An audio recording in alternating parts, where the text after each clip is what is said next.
ራስ ምታቶት መች ነው ሊያሳስቡት የሚገባ? እንዴት ናቸው? ዶክተር ኢየሩሳሌም ነኝ። ራስ ምታት በሁለት እንከፍላቸዋለን። ፕራይመሪ የሚባሉት ሄዴክ በዋነኝነት ተጓዳኝ የሆነ አንጎል ላይ ወይም ጭንቅላታችን ላይ ሌሎች ነገሮች ሳይኖሩ የሚኖሩት ራስ ምታት እና ሰከንደሪ እንላለን። ይህ ማለት ውስጥ ወይም ኢንፌክሽን ከአደጋ ጋር ተያይዞ የመጣ ደም መፍሰስ፣ እነዚህ ተጓዳኝ በሽታዎች ጋር ተያይዞ የሚመጣው ራስ ምታት ማለት ፕራይመሪ ሄዴክ የምንላችን እንደ ማይግሬን በግማሽ በኩል ከፍሎ የመጠቅጠቅ አይነት ስሜት። እነዚህ ሰዎች መብራት ይረብሻቸዋል፣ ድምፅ ይረብሻቸዋል፣ ተያይዞ ከዚህ ጋር ማቅለሽለሽ ይኖራቸዋል። አንዳንዴ ማስመለስ ሊኖር ይችላል፣ ለሰዓታት ሊቆይ ይችላል፣ አንዳንዴ ቀናትን ሊፈጅበት ይችላል።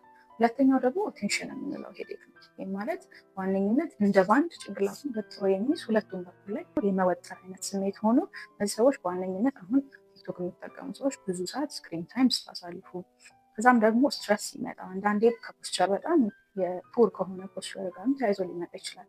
ክለስተር ሄዴክ የምንለው ደግሞ እንደ ስሙ ክለስተር ነው። ይሄ ማለት ከመጣ በአንዴ ለተከታታይ ረዥም ሳምንታት ሊያጠቃ የሚችል በዋነኝነት በወንዶች ላይ የሚታይ በአንድ በኩል ከፍ በተለይ አይን አካባቢ ጋር ከአይን ማልቀስ ጋር ተያይዞ የሚመጣ ራስ ምታት ነው። ይህ ራስ ምታታችን መቼ ነው ሊያሳስበን የሚገባው? የመጀመሪያው ተንደር ጃብ ሄዴክ እንለዋለን። ይሄ ማለት ልክ በጀመረ በጥቂት ሰከንዶች ውስጥ ከፍተኛ የሆነ ሲቪሪቲ የሚኖረው ራስ ምታት ነው። ይሄ ምልክቱ ምንድን ነው? ጭንቅላት ውስጥ ደም መፍሰስ ጋር ተያይዞ የሚመጣ ነው ተብሎ ይታሰባል። ከራስ ምታት ጋር ተያይዞ ትኩሳት፣ የዚህ አንገት ላይ ስቲፍ መሆን ወይም የመድረቅ አይነት ስሜት፣ እኒህ ሰዎች አንዳንዴ ግራ የመጋባት ነገር ሊኖራቸው ይችላል። ይሄ የኢንፌክሽን ምልክት ነው። ከራስ ምታቱ ጋር ተያይዞ ደግሞ በአንድ በኩል ሰውነት መስነፍ ወይም መደንዘዝ፣ እይታ ላይ ችግር፣ የማውራት የመናገር ችግርና አፌዣ ብለን የምንጠራው ማለት ነው። እንደሱ አይነት ችግር ሲኖር ይሄም አንጎል ውስጥ የሆነ ቦታ ጉዳት አለ እንደ ምልክት መስጠት ነው።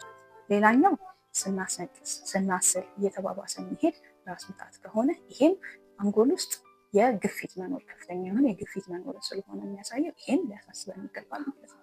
ሌላው ጭንቅላታችን ላይ አደጋ ከደረሰ በኋላ እየተባባሰ የሚመጣ ራስ ምታት እሱም ሊያሳስበን ይገባል።